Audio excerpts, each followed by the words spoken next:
Today we're here with Bayani from the Baha'i International Community in Brussels.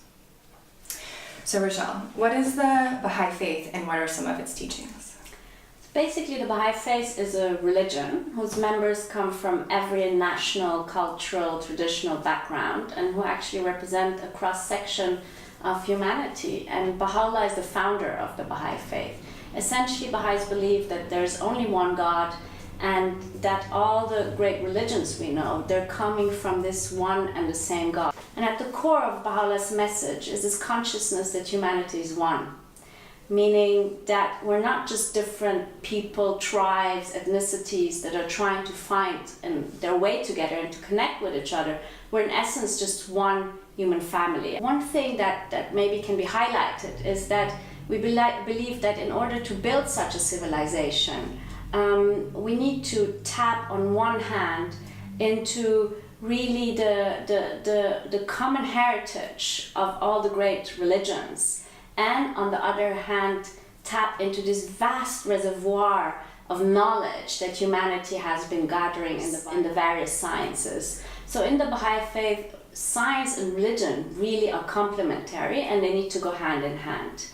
Another element that's important to building this oneness is really that the principle of the equality of women and men is very much integrated into every aspect of human life and into all the structures of societies. We need to make sure that the principle of justice is really sort of characterizing all our endeavors, that the extremes of wealth and poverty are abolished, and that we're rethinking our economic models in a way that they allow that to happen. And last but not least, we need to really acknowledge that our future is interdependent, meaning that the well-being of one part of the world is very much connected with that of another. Just to conclude with some words of Baha'u'llah, he says, "Let your vision be world-embracing rather than confined to your own selves." In which ways has the Baha'i Faith affected your life?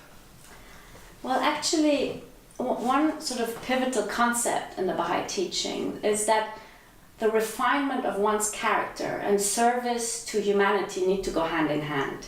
So each one of us is really encouraged not to sort of just work on their own spiritual and intellectual growth, but also to use that to very much contribute to the transformation of society. So as individual Baha'is, we are encouraged to participate in really a process of long-term community building that seeks to develop sort of patterns of life and social structures founded on the oneness of humanity. So where are the Baha'is persecuted?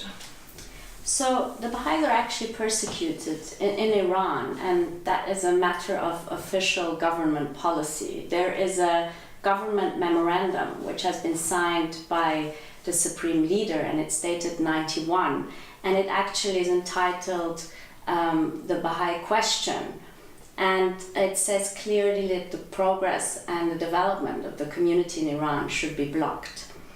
So this means that the persecutions since the revolution, they're systematic, they're intentional, they seep from the highest level of authority down to the lowest, and they don't only prevent the Baha'is from not being able to express their faith, but Baha'is are also stripped from all their other civil rights, such as the right to work, to pension, to higher education, and even the right to be buried. Baha'is don't only not exist in the constitution as a religious minority, they don't exist at all. What is the role of the Brussels office and how do you interact with European actors? So the Baha'i International Community is the non-governmental organization that actually tries to represent the ideas of the Baha'i Faith, but also the experience of the worldwide Baha'i community in trying to apply those ideas at the grassroots level. We have offices which are representations to the United Nations, both in Geneva and in New York, and also regional offices, such as here in Brussels, but also in Jakarta and Addis Ababa. Is there anything else you want our viewers to know about the Baha'i Faith? Just to say that this weekend marks the 200th anniversary of the birth of Baha'u'llah. He was born in 1817 in Iran, and Baha'is, their friends, their colleagues, their neighbors throughout villages, neighborhoods and cities in the whole world will be coming together this weekend to celebrate this bicentenary of the birth of Baha'u'llah.